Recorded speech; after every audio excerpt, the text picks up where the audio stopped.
All right, we're going to be talking about ego. All right, ego, E-G-O. And when people think about this word, it's usually in a negative connotation, right? But I want to try to talk about it in a different kind of way, all right? I want to talk about, of course, bad ego, because we all see that in a lot of people that we know every single day. But I also want to talk about the concept of a good ego, okay? And there are two ways to see this, because I think some people kind of miss a part of this that's important for them. All right? Ego, basically, it comes from a Greek word that means I. All right? Basically refers to one's first person, I. We know what a bad ego looks like. We know these people, they're arrogant, they're, proud, and they like to validate themselves and be the center of attention, and they're always right, they're the smartest in the room, they're the most talented, whatever it is. And then, we're going to talk about good ego, but that ego is always based on one thing. This has to be present in order for this ego to be negative, and it's a lie. L-I-E, a lie. This person has to believe a lie about himself in order to have a bad ego. Okay? Because if you're downplaying others and you're trying to lift yourself up, you're trying to maintain this security in yourself by propagating this lie that you are better, okay? That you're smarter, that you're more valuable, okay? So we're going to talk about value, okay? This really is what is everything is based on here. Our behavior, our thoughts, our words, our actions, what we do. Value. How do you value yourself? How do you value others? How do you value God? This is everything right here. Where do you place yourself in value towards others and towards God? You have to believe the lie that you are more valuable than others.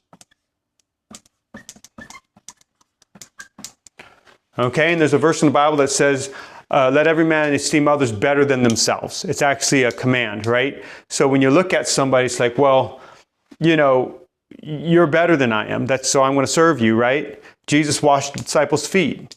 He had his ego under control, even though he was the most valuable human being who ever lived.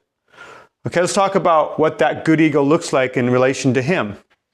Okay, good. Jesus. Jeremy, why didn't you start out with writing the truth? I did. Jesus, right? This is truth. It's his name. I am the way, the truth, and the life.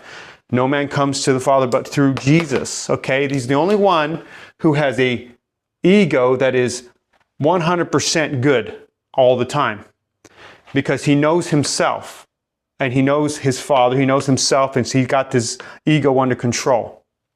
And even though he was the most valuable human being, should have been protected as the king, he made himself no reputation, became a servant, he became a man. He wasn't even originally a man. He's the Son of God. He became a man, had a body, and became obedient. And obedience really is a tremendous aspect of a good ego, because you understand your place in this world. So Jesus is the primary example of a good ego. So follow him and you'll have a good ego. Bad ego is always based on a lie. And the number one example of a bad ego is Satan.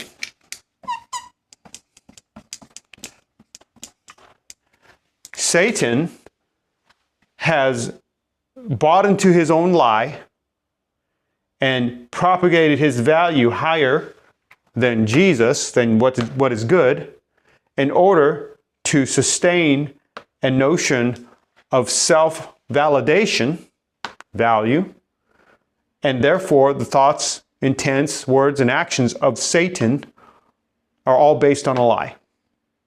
Okay? And we cannot emulate this. We cannot follow this example, because this will lead us to destruction. It will destroy us. It will destroy everybody around us.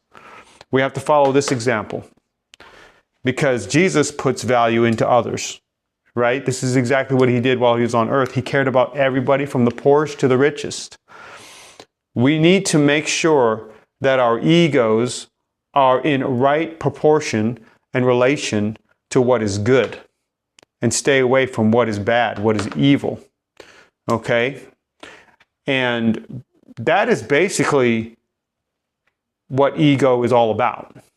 How do you view yourself? How do you speak to others about yourself? And what do you do about how you see others? Do you value others more than yourself? Do you work on yourself daily in order to serve others? This is the main thing that we're trying to do, guys. We're trying to make sure we are the best version of ourselves we can be and reaches in the highest levels of standards so that we can be of value to others. And that's the right view of yourself.